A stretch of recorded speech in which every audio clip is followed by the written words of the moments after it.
Buenos días, hoy vamos a presentar un nuevo podcast con mi compañero Erley Ibarra y Oscar Parada. Vamos a contestar unas 5 preguntas sobre una película. Bueno, a continuación, describe la metodología del diálogo, por qué, para qué y cómo hacer historia del derecho propuesta por Catalina Villegas del Castillo. Pues primero que los abogados e historiadores deberían realizar investigaciones rigurosas sobre la historia del derecho. Se propone una metodología de diálogo con el fin de comprender una línea de investigación que problematice y haga visible la relación de las dinámicas sociales, culturales y políticas con el derecho. La propuesta se divide en dos partes. En la primera, que será referencia a los préstamos de lógica e instrumentos que puede hacer la historia del derecho y el derecho a la historia. Y la segunda, precisarán y concluirán con algunas ideas que deben ser tenidas en cuenta en las investigaciones naturales, históricas, jurídicas, propuesta por Villegas del Castillo. La disciplinaridad, entendida como el diálogo entre una o más áreas del conocimiento, no supone el desconocimiento o la anulación de los instrumentos de cada una, de lo cual implica que el diálogo propuesto por Catalina Villegas es una parte de entrada a la creación de una realidad compartida entre las disciplinas, tomadas y dada en cuenta lo mejor y más práctico de cada una de ellas. La historia, de hecho, debe hacerse en comunión con todos los actores y disciplinas en las cuales tiene influencia, siendo la historia y el derecho, y el derecho los temas a tratar. A referenciar esta precisión, historia del derecho, no se pretende contribuir al fraccionamiento de la historia en campos o en áreas en específica.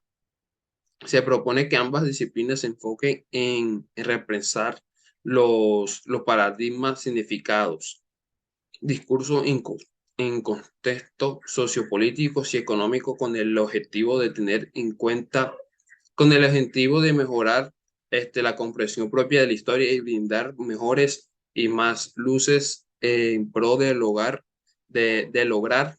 una mejor comprensión de la vida y la historia humana.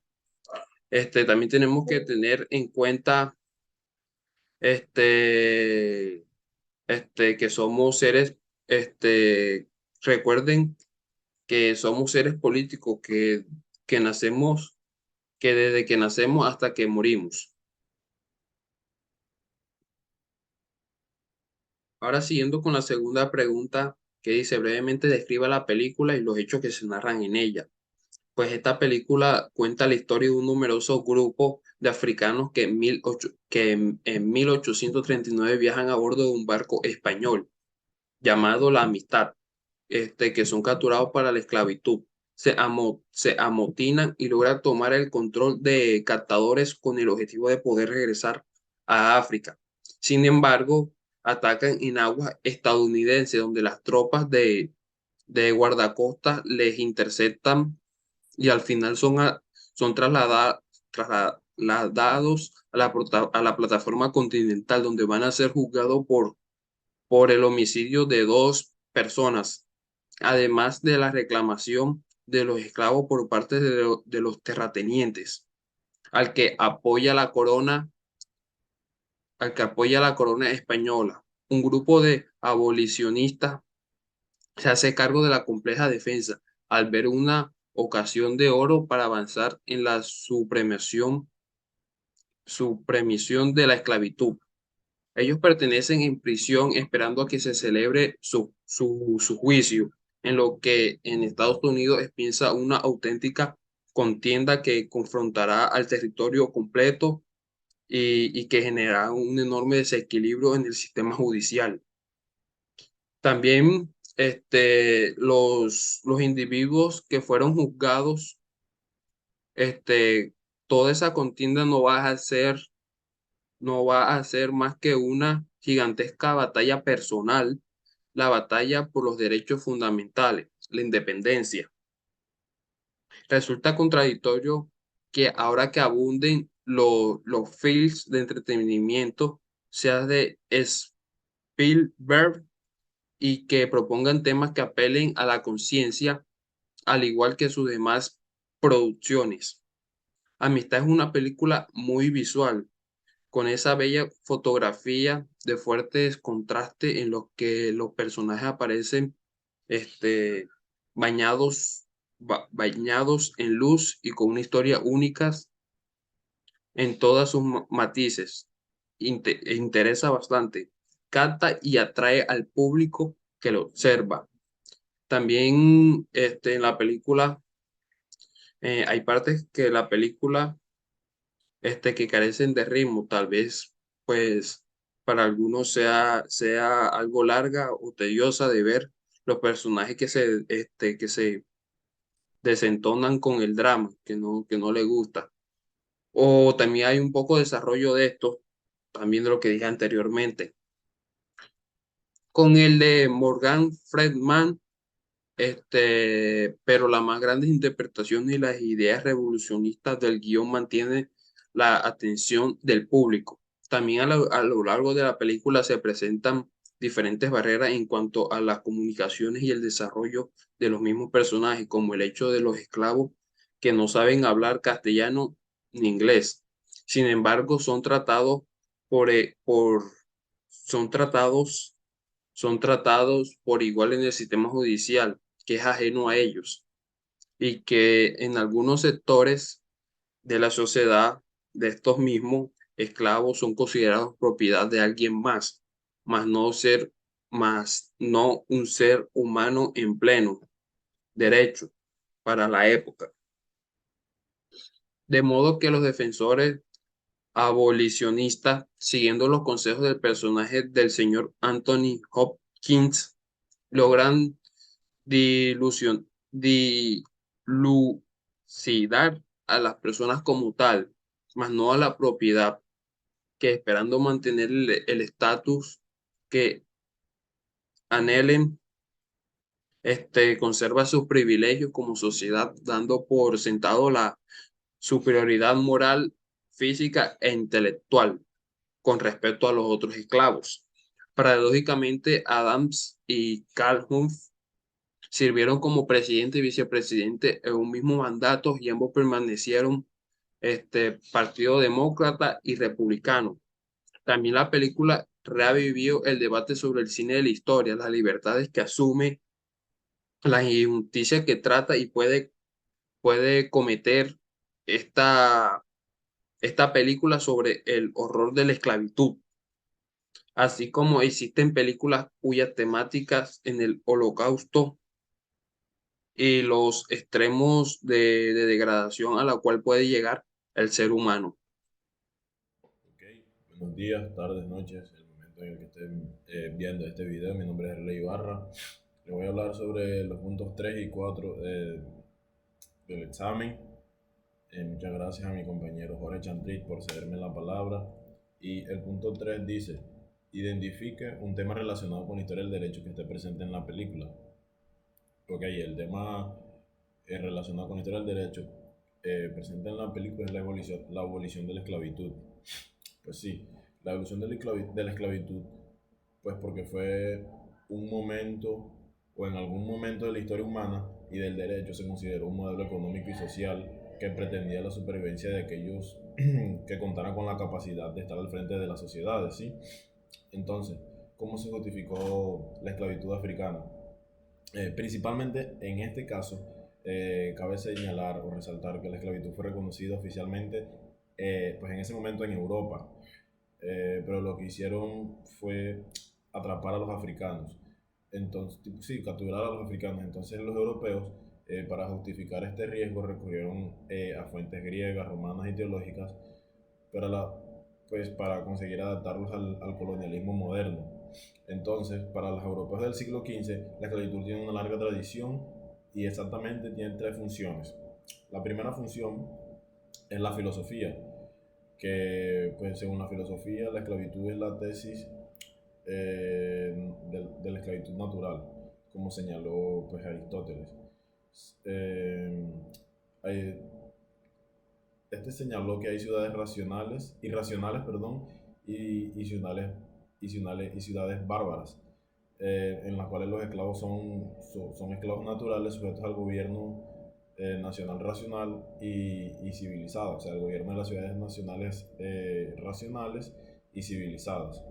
La segunda eh, es la cadena del argumento del cristianismo.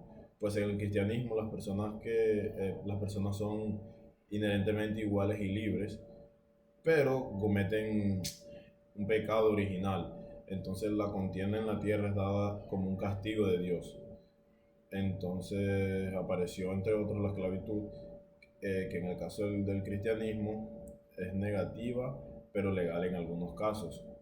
Y la tercera, que fue como expedida o se reconoció el 1 de enero de 1863, que entró en vigor, fue la emancipación, o la proclamación de la emancipación de la esclavitud, que afectó únicamente a los estados confederados que habían declarado la secesión de los Estados Unidos, la sucesión de los Estados Unidos. Pues porque en Estados Unidos existían, aún en esa época existía, o comandaba la esclavitud.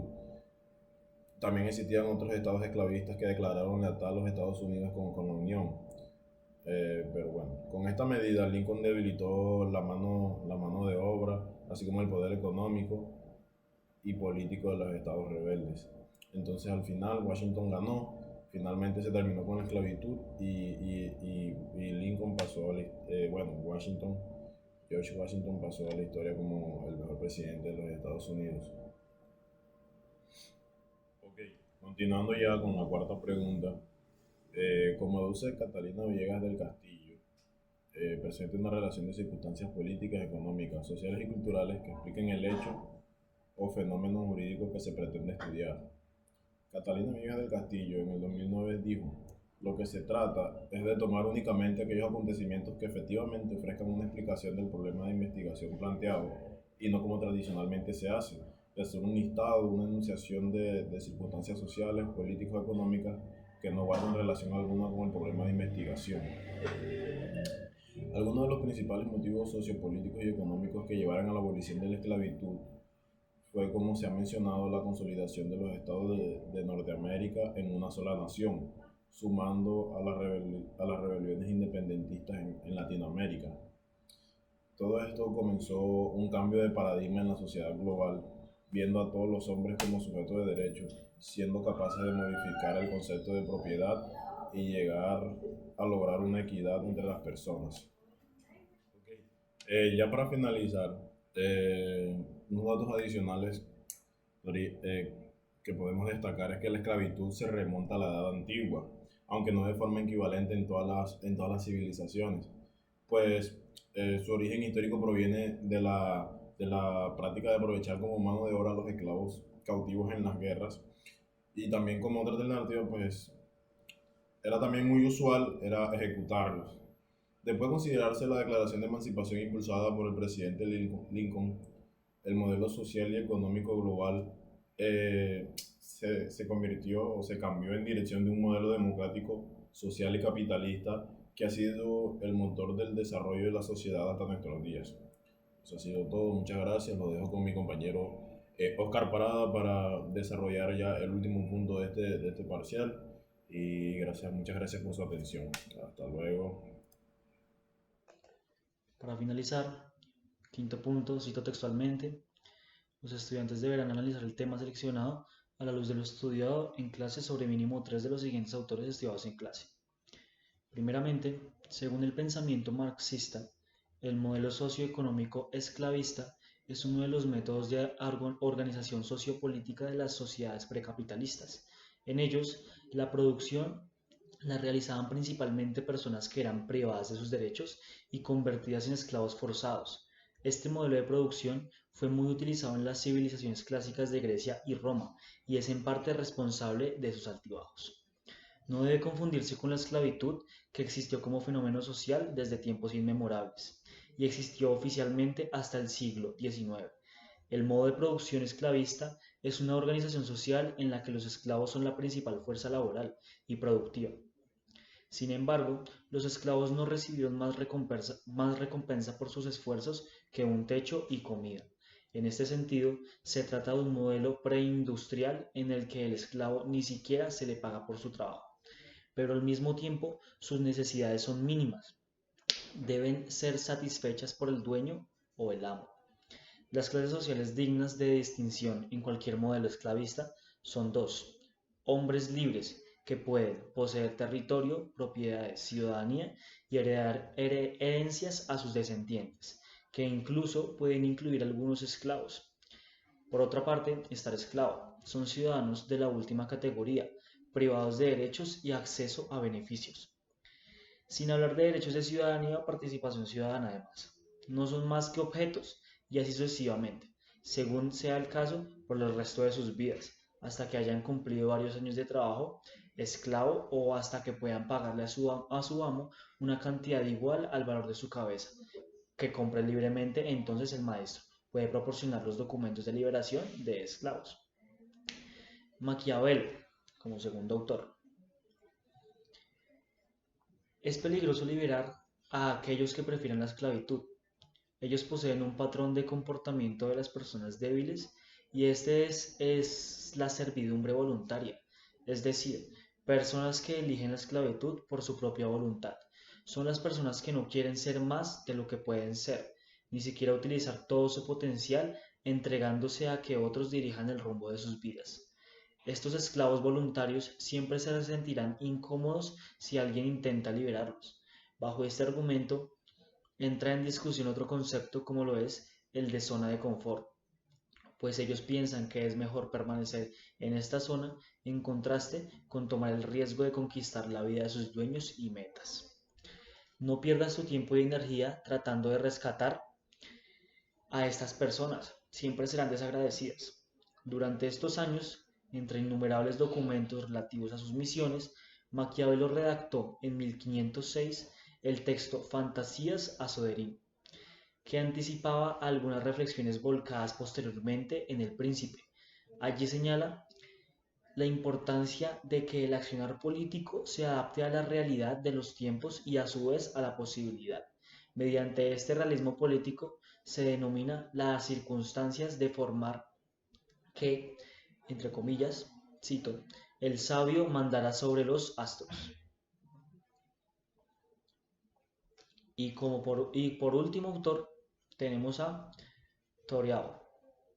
El autor y pensador se enfoca en aquello que impulsa al ser humano a romper el paradigma en el cual se encuentra inmerso, siendo su aporte a la historia humana el concepto de desobediencia civil, que es un instrumento de protesta, de concientización y de movilización política útil para ser usada cuando ya no puedan más herramientas, es decir, cuando el atrincheramiento del poder impide el debate público y democrático, pero solo sirve cuando todavía es posible buscar una solución no violenta, o lo que es lo mismo, únicamente puede usarse cuando la situación no se ha derivado en situaciones de violencia y generalizada, y de guerra civil además. La desobediencia vehicula una posición generalizada a través de la generalización de un gesto de protesta. Constituye un reto al poder establecido e injusto, que adquiere un alto contenido simbólico. En este sentido, la desobediencia es pedagógica, aunque se pague muchas veces un alto precio personal por participar en ellas.